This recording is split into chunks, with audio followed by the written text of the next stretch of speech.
Jumat 19 November pukul 8 malam live di Kompas TV.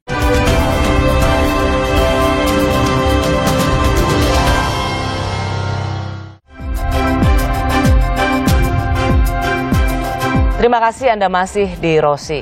Catatan kritis Emil Salim dari lingkungan sampai kereta cepat. Sebelumnya kita telah mendengar bagaimana catatan kritis Profesor Emil Salim pada masifnya pembangunan yang mengakibatkan kerusakan lingkungan hidup.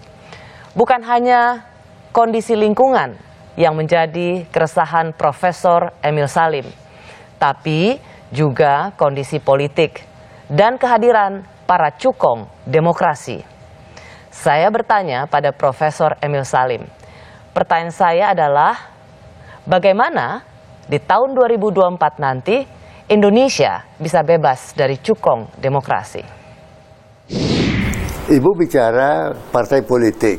Nah, partai politik, calon-calon presiden tiap 5 tahun dipilih macam-macam, pemilu dicalonkan oleh partai politik itu. Maka lahir satu sistem politik di tanah air kita yang kita kenal dengan demokrasi, tetapi Mahfud, ahli ilmu negara, berkata realitas demokrasi kita adalah cukong demokrasi. Jadi apa yang terjadi di lapangan, jika saya di partai, di lapangan adalah berlaku cukong demokrasi, maka saya sebagai pemimpin partai tentu adjust myself itu. Karena realitas begitu. Jadi inti masalahnya adalah cukong demokrasi. Mengapa ada cukong demokrasi? Karena ada cukongnya. Mengapa ada cukongnya itu? Karena the market, pasar memungkinkan tumbuhnya cukong.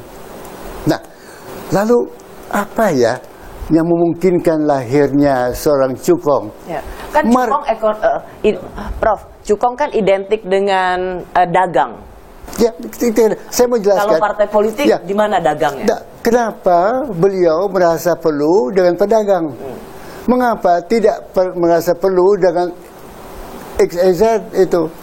Karena pedagang itu besar kekuasaannya. Karena pedagang itu punya dana membantu pemilihan di dalam pilkada atau macam-macam. Maka demokrasi Indonesia, satu kata Mahfud, cukong demokrasi.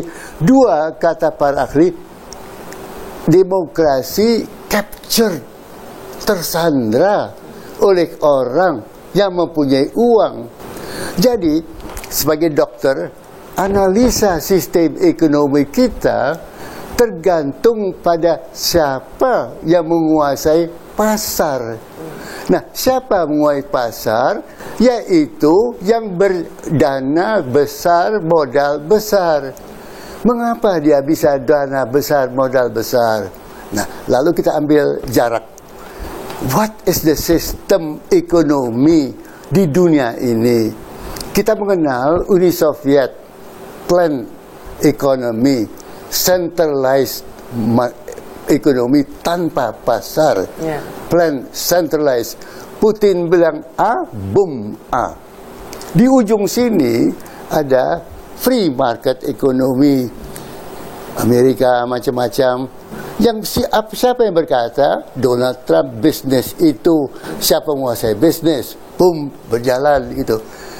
Indonesia berkata kita menolak centralized plan komunis ekonomi. Kita menolak, ini ucapan Bung Karno, ekonomi liberal. Kita mau, kata beliau, guided ekonomi. Apa itu guided ekonomi? Nah, ini yang saya lama berpikir, wow ya, to translate guided ekonomi yang bukan free market, bukan plan, in between itu. Maka timbul satu gagasan. The key factor adalah bagaimana market kita. Who are the players in the market? Bagaimana market itu menghasilkan tokoh-tokoh yang menguasai market. jika market completely free, maka lahirlah Donald Trump, orang-orang yang punya kekuatan. Jadi ini market itu yang penting.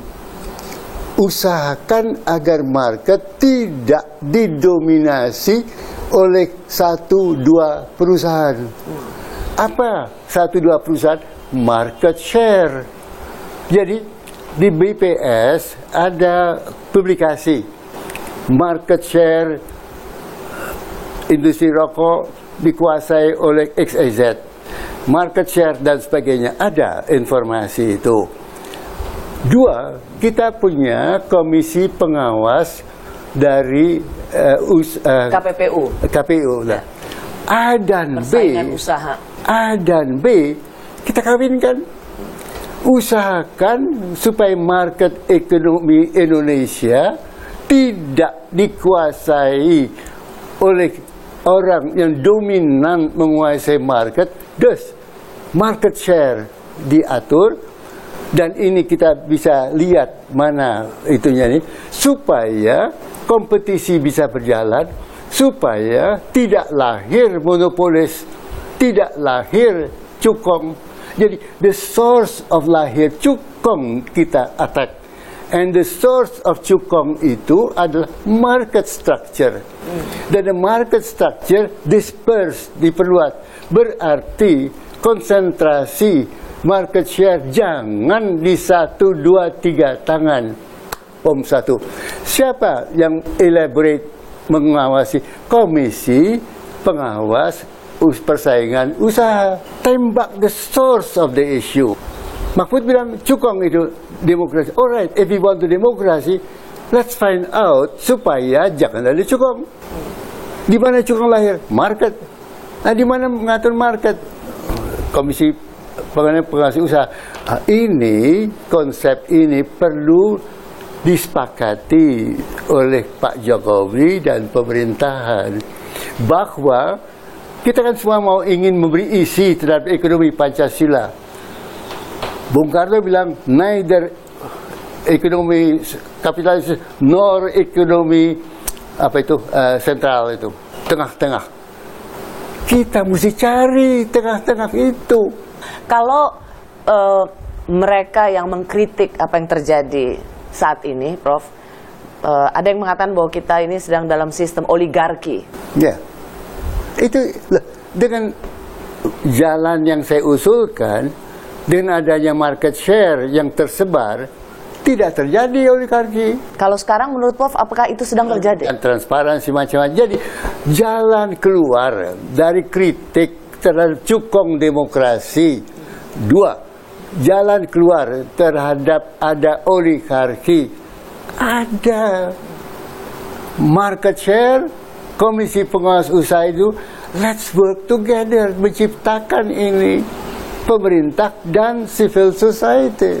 Prof Emil, saat ini kalau kita lihat profiling kabinet dan juga parlemen, itu banyak diisi oleh para pengusaha. Ya. Nah, businessman.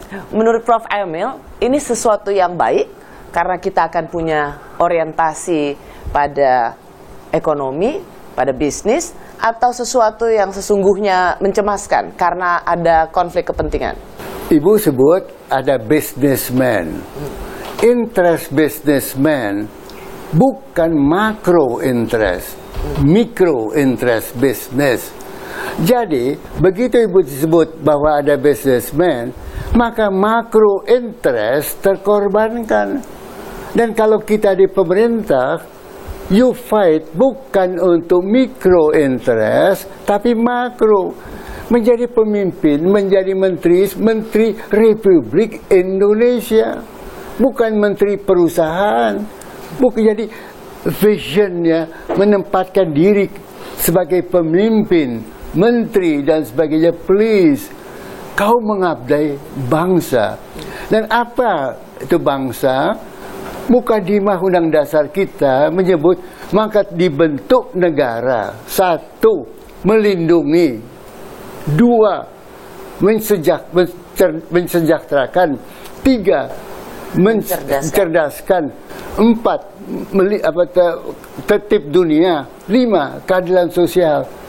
Itu is the raison d'être, sebab lahirnya negara dan pemerintah. Kita pegang itu. Prof, ini meskipun masih lama, tapi saat kita bicara ini rasanya 2024 itu banyak orang sudah mulai curi start.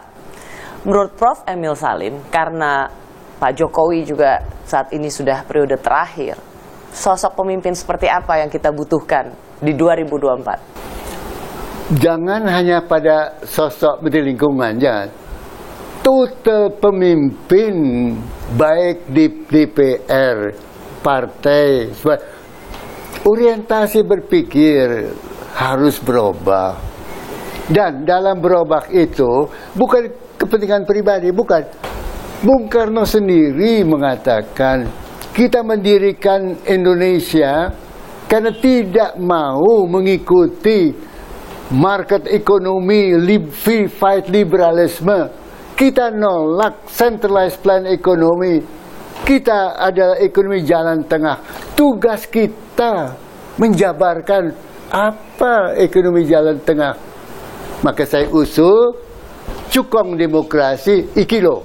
Usul 2, kunci future resource development ikilo. 3, kalau sudah mau apa-apa, alright, tetapi jangan seluruh anggaran karena uncertainty, ketidakpastian, kesehatan, COVID, ekonomi, dunia, macam-macam. Kita tidak tahu apakah ada varian baru dari hewan yang terganggu ekosistemnya. Jadi, aduh Bu, saya itu kalau melihat Pak Jokowi itu saya pikir ya, alangkah sulitnya menjadi pemimpin menghadapi ketidakpastian begitu besar. Prof, di 2023-2024, menurut Prof. Emil Salim, Mas ingin melihat debat politik seperti apa? Kampanye politik seperti apa? Dan diisi oleh figur-figur seperti apa? Kampanye politik. Jadi bahasa pada para politician, the future, masa depan, lain dari yang sekarang. Dampak dari masa depan bukan kita yang menjadi politician sekarang, tapi generasi 2000 dan up. Yang sekarang anak-anak yang tidak bersuara, tapi mereka dapat akibatnya. Nah, kita adalah orang tua, kita punya anak-anak dan sebagainya. Kan kita paham bahwa kita bekerja, kita sebagai orang tua kan tidak bekerja untuk saya sendiri. Kita kan memikirkan anak-anak, cucu, macam-macam. Maka pikir sebagai pemimpin bangsa, pemimpin DPR, pemimpin apalah politik, jangan pikir kepentingan generasi tua sekarang, tapi future. Karena masa depan itu lain dari hari-hari ini. Allah Pak, dunia berubah. Mengapa tidak mengerti orangnya bahwa artificial intelligence, Industri 4.5 merubah permainan ekonomi. Ekonomi Keynes, ekonomi Adam Smith tidak lagi cocok. Jadi, maka tadi yang saya sebut dengan market yang di manage dan sebagainya, ini karena the free fight market economy Keynes, Adam Smith tidak valid, tidak berlaku. Sudah tidak relevan lagi sekarang. Jadi sesuaikan diri dengan tantangan baru dan di belakang kepala selalu melihat ke depan. Dan mengapa saya sebut 2045 100 tahun merdeka harus kita lepas landas. Sebagai pembantu presiden, engkau menjerumuskan presiden. Apa itu yang kau kendaki? Apa itu agenda di balik kepalamu?